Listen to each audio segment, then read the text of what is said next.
Hi viewers, welcome back to Bangalore travel vlog. இன்னைக்கு நாம ஒரு அற்புதமான இடத்தை பத்தி தான் பார்க்க போறோம். கோலார்ல இருக்கக்கூடிய கோட்டிலிங்கேஸ்வரா திருக்கோயில் எல்லாருக்குமே தெரிஞ்சிருக்கும். ரொம்பவே ஃபேமஸான கோயில். அதே மாதிரியே தான் ஹம்பில இருக்கக்கூடிய விஜயநகர மன்னர்களால் அமைக்கப்பட்ட கோட்டிலிங்கேஸ்வரா இடத்தை வந்து பார்க்க போறோம். இத கோயில் சொல்றதுக்கு பதிலா என்னோட பாயிண்ட் ஆஃப் வியூல நான் ஒரு யாகசாலை அப்படின்னு கூட நான் வச்சுக்கிறேன். ஹம்பிக்கு போறவங்க பார்க்காத இடத்துல ஒன்றாதான் இந்த கோட்டிலிங்கேஸ்வரா பகுதி இருக்குது. ஏன்னா இந்த இடம் இருக்கிற இடம் பாத்தீங்கன்னா கொஞ்சம் டேஞ்சரான பிளேஸ் தான். துங்கபத்ரா ஆற்றுக்குள்ளேயே தான் அமைஞ்சிருக்குது. ஆறு வந்து வெள்ளம் வந்து அந்த தண்ணீர் அதிகமான நீர்வரத்து இருக்கிற நேரத்துல நாம போயிட்டு இருக்க இந்த பகுதிகள் எல்லாமே அப்படியே தண்ணீரால நிரம்பி போய் தான் இருக்கும். வெள்ளம் வந்து கரை புரண்டு ஓடுற மாதிரி தான் இருக்கும் அந்த பகுதி எல்லாமே. இப்போ வந்து நீர்வரத்து அதிகமா இல்லை, ஆனா நீரோட்டம் வந்து அதிகமா இழுக்கிற மாதிரி இருக்கிறதுனால தான் பரிசல் அந்த இதெல்லாம் வந்து நிறுத்தி வச்சிருக்காங்களே தவிர மத்தபடி நாம போயிட்டு இருக்க அந்த துங்கபத்ரா ஆற்று நீங்க தொடர்ந்து வீடியோ பார்த்துட்டு இருந்தா தெரியும். அந்த ஆற்று வழியாலாம் பரிசல் வந்து போயிட்டு தான் இருக்கும். கோதண்ட ராமசுவாமி கோயிலுக்கு பக்கத்துலதான் பரிசல்லாம் போட்டு வச்சிருப்பாங்க.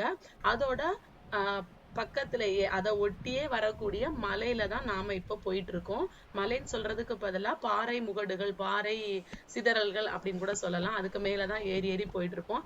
சில சின்ன பாறை, பெரிய பாறை அப்படின்னு இருந்துட்டு இருக்கோம். பாறைக்கு இடுக்குகளுக்குள்ள ஒரு பாறை நினைப்போம், அது பாறைன்னு தான் நினைச்சிட்டு நம்ம டிராவல் பண்ணுவோம்.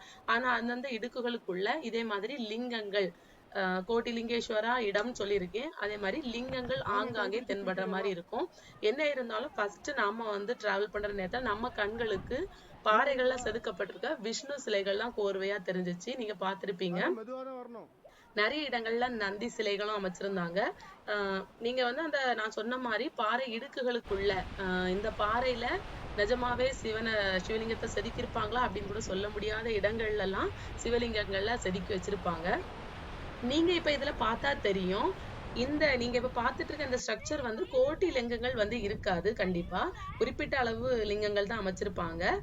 இதே மாதிரியே செட்டா ஆங்காங்கே பாறை இடுக்குகளுக்குள்ள பெரிய பாறையோட மேல் பரப்புல, அதாவது நம்ம ஏற முடியாத அளவுல கூட அது இருக்கலாம். இடங்கள்ல கூட இந்த மாதிரி செட்டா இருக்கலாம்.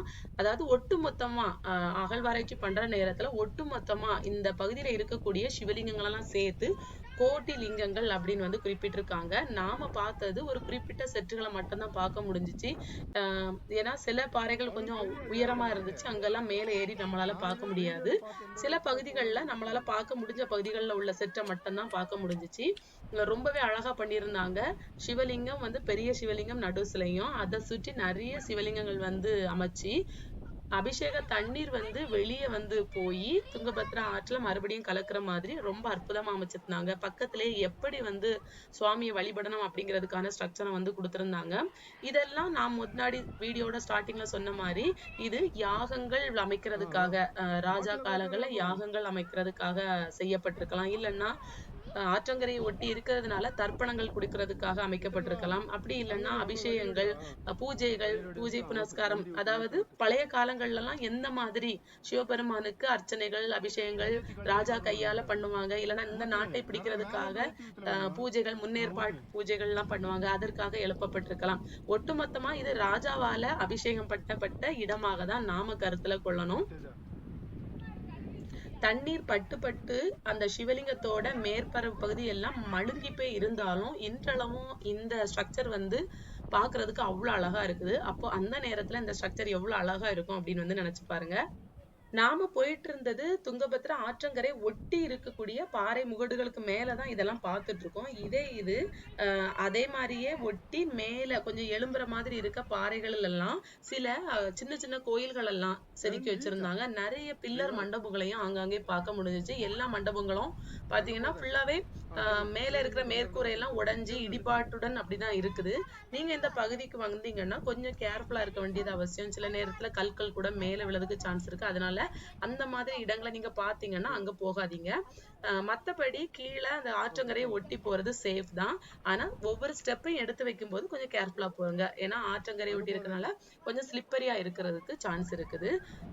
என்னோட பாய் கிட்ஸ் ரொம்பவே என்ஜாய் பண்ணாங்க இந்த இடத்துல. சுவாமிக்கு அபிஷேகங்கள்லாம் பண்ணி ரொம்பவே என்ஜாய் பண்ணாங்க. அதாவது பாய் கிட்ஸ்னாலே ஏதாவது இந்த மாதிரி ஏறுறது சாடுறதெல்லாம் ரொம்பவே பிடிக்கும். இதே மாதிரி சின்ன சின்ன பாறைகள்லாம் அவங்கள ஏற வச்சீங்கன்னா ரொம்பவே சந்தோஷப்படுவாங்க. அவங்க காலுக்கும் நல்லா பலம் கொடுக்கும். இங்க ஒரு நாம நந்தி வேற போயிட்டு இருக்கு. இருக்கிறது ஆற்றங்கரையோட ரைட் சைடுல வந்து போயிட்டு இருக்கோம். இதே இது அப்படியே லெஃப்ட் சைடுல இல்ல நந்தி பாத்தீங்கன்னா அங்க. இங்க இருக்கிற மாதிரியே சில பில்லர் மண்டபங்கள் கோயில்கள் இருக்குது. நிறைய நந்தி சிலைகளை வந்து ஸ்பாட் பண்ணோம். அது எல்லாமே நாம இப்ப போயிட்டு இருக்க சைடுல மேல கோயில்கள் இருக்குன்னு பார்த்திருப்போம். சின்ன சின்ன கோயில்கள் பாழடைஞ்சு போயிருக்கு. அந்த கோயில்களோட நந்தி சிலைகள் மாதிரியே அப்படியே அந்த கோயிலோட ஆப்போசிட் சைடுல நிக்கிற மாதிரியே எதிர் சைடுல நந்தி சிலைகள் அமைச்சது மாதிரி ஃபீல் ஆச்சு. நாங்க இப்ப நீங்க பாத்துட்டு இருக்க இந்த இடத்த ஆக்சுவலா மிஸ் பண்ணிருப்போம். அழகான விஷ்ணுவோட சிலை செதுக்கப்பட்டிருந்து பாறையில செதுக்கியிருக்காங்க. விஷ்ணு வந்து பாம்பனையில படுத்துட்டு ஸ்ரீதேவி பூதேவி கால் மாட்டுல இருந்துட்டு அந்த மாதிரி ஒரு அற்புதமான ஸ்ட்ரக்சரை வந்து சிலையா செதுக்கியிருக்காங்க. ரொம்பவே நல்லா இருந்துச்சு இது. இது வந்து அப்படியே கொஞ்ச தூரம் போயிட்டு இருந்த நேரத்துல ஆற்றுக்கு பக்கத்துல கால் நனைக்கலாம்னு இறங்குற நேரத்துல பார்த்த பாறையில செதுக்கப்பட்டிருக்க ஒரு சிலை தான். ரொம்பவே நல்லா இருந்துச்சு. இந்த ட்ரிப் வந்து எனக்கு பிடிச்ச ட்ரிப்லயே இதுதான் ரொம்ப பிடிச்ச ட்ரிப்பா இருந்துச்சு. உங்களுக்கும் பிடிச்சிருக்கும் அப்படின்னு நினைக்கிறேன்.